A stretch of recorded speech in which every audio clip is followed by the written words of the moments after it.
it is time to take a look at what is probably the most anticipated Hot Wheels car culture release of 2024. And that is this Car Culture Mix E, which is modern classics. This is actually the most reoccurring mix of car culture. There have been 4 previous installments. The first one came out in 2017 and gave us the debut of this gorgeous 190E. Then the second mix was in 2020. Then we got one a year later in 2021. And last year in 2023, we got Mix 4, and now we have Mix 5. So we're going to take a look at it. I'm using this thumbtack to open the case, which actually worked there, which is surprising. I'm not sure if we're going to get the chase. I don't know if people are pulling the chase out of this. And no, we did not get the chase.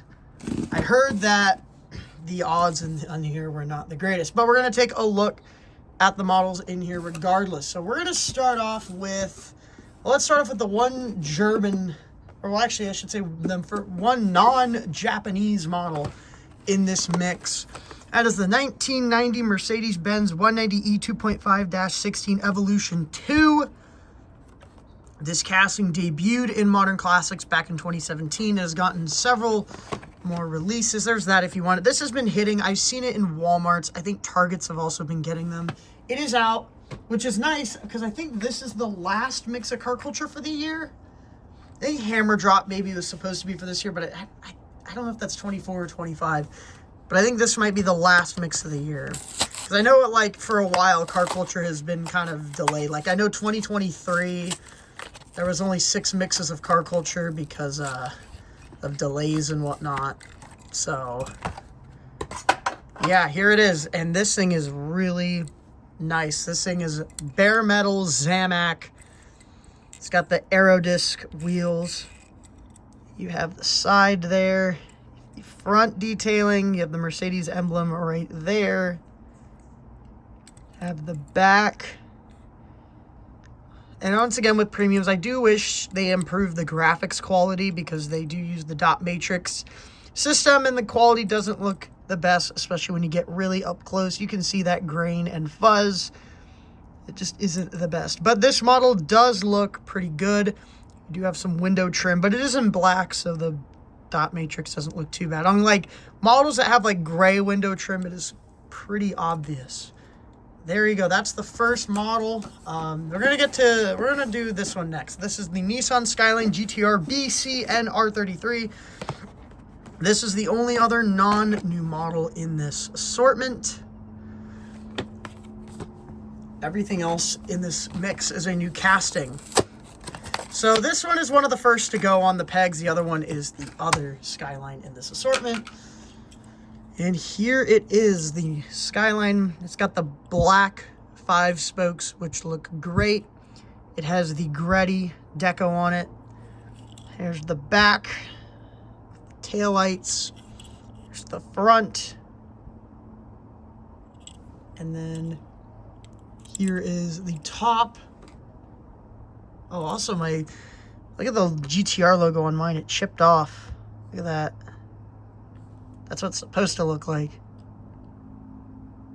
And that's what it looks like. It looks like there might have been a chip there. And there's also a bit of a paint issue. On the top there's a nice black speck. And that's actually in the paint too. You can see it's elevated. Not the best quality control on this one. That's a shame. So the GTR badge on the front is chipped off.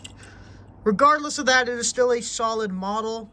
I think it's my least favorite in this mix. But that's not to say it's bad. It's still a strong model, and it holds its own. It's just, I mean, this mix is literally just straight firepower. This mix is nuts.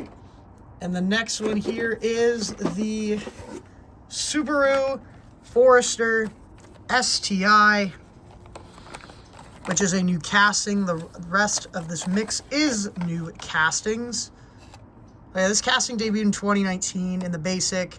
No, 2018 in the basic. It moved to premium the next year in 2019. And I think a majority of the versions have been premium. I think there's only been a few basic versions. I think just 4. I think there was just the purple, the blue, or the blue purple, which were the colors for the first year, and then they did the red and Zamak for the R33. At least I'm pretty sure that's the casting history, and then everything else been premium. But this is a new model, and this thing looks really nice. You have the gray 10 spokes. It's in the nice Subaru blue. Has the front deco.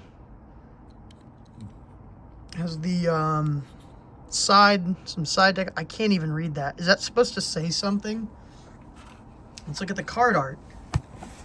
That is, I think it's supposed to be STI something something.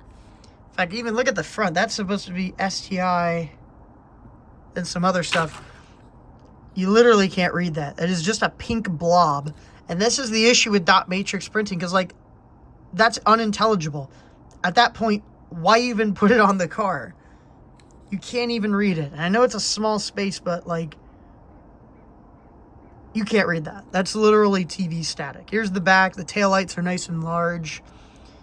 Casting-wise, I really dig it. I think it's great, but I always complain about the graphics, but I think it is worth noting. What number is that? Oh, that was 5 of 5. This one was 5 of 5. This one was 4 of 5. The Mercedes was 2 of 5. Okay, so we just have number 1 and number 3 left. We're going to do number 3. It is the Nissan SilEighty. Nissan SilEighty. This casting is pretty cool. This one's got an offset blister. We'll open that one then, since the it's crooked on the blister. It's kind of hanging off.